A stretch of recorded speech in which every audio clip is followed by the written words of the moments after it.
सद्गुरू ब्रह्मचैतन्य गोंदावलेकर महाराज यांना कोटी कोटी प्रणाम। गोंदावलेकर महाराज म्हणतात की मन हे समुद्रासारखे आहे, सतत हलत राहणारे, लाटांमुळे उडणारे। साधनेत विशेषतः नामस्मरण करताना मनाला स्थिर ठेवणं फार कठीण असतं।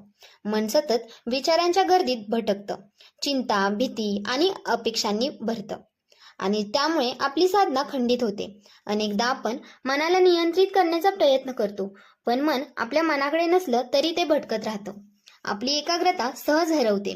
पण महाराज सांगतात की मनाला पूर्णपणे शांत करणं शक्य नसून त्यावर नियंत्रण ठेवणं शक्य आहे आणि ते करण्याचा मार्ग नामस्मरण आहे। जेव्हा मन भटकतं तेव्हा त्याला जोर लावून त्रास देण्याऐवजी सौम्यपणे नामावर आणलं पाहिजे। नामस्मरण सातत्याने केल्याने हळूहळू मनात एकाग्रता आणि स्थिरता येते। तसेच गुरूंची आठवण आणि त्यांच्या आज्ञेचा पाठपुरावा मनाला आधार देतो। गुरूंच्या कृपेनेच मनाला सातत्य मिळतं आणि त्यामुळे साधनेत प्रगती होते। ध्यानाचा नियमित अभ्यास मनाला शांत करण्यासाठी फार उपयुक्त ठरतो।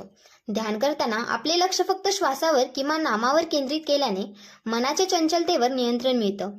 शिवाय सेवा आणि समर्पण यामुळे मन स्वार्थापासून दूर राहते आणि मनाचा तळ शुद्ध होतो, ज्यामुळे चंचलता कमी होते। एका साधकाने महाराजांना विचारलं होतं की माझं मन फार भटकतं, मला नामस्मरण करताना लक्ष लागत नाही, काय करू? तेव्हा महाराज म्हणाले, मन भटकतंय म्हणून घाबरू नकोस, हाच मोठा प्रगतीचा मार्ग आहे। मनाला सातत्याने नामावर आणत राहा, पुन्हा पुन्हा प्रयत्न करत राहा, याला सातत्य म्हणतात।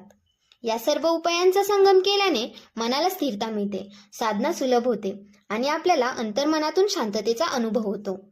म्हणून भक्त हो, मनाच्या चंचलतेवर मात करण्यासाठी सातत्याने नामस्मरण करा, गुरुची कृपा आणि आज्ञा लक्षात ठेवा, नियमित ध्यान करा आणि सेवा व समर्पण वाढवा। यामुळे आपली साधना अधिक फलदायी होईल आणि आपण आध्यात्मिक प्रगती कराल। अशाच माहितीसाठी आमच्या चॅनलला लाईक करा, शेअर करा आणि सबस्क्राईब करायला विसरू नका। धन्यवाद।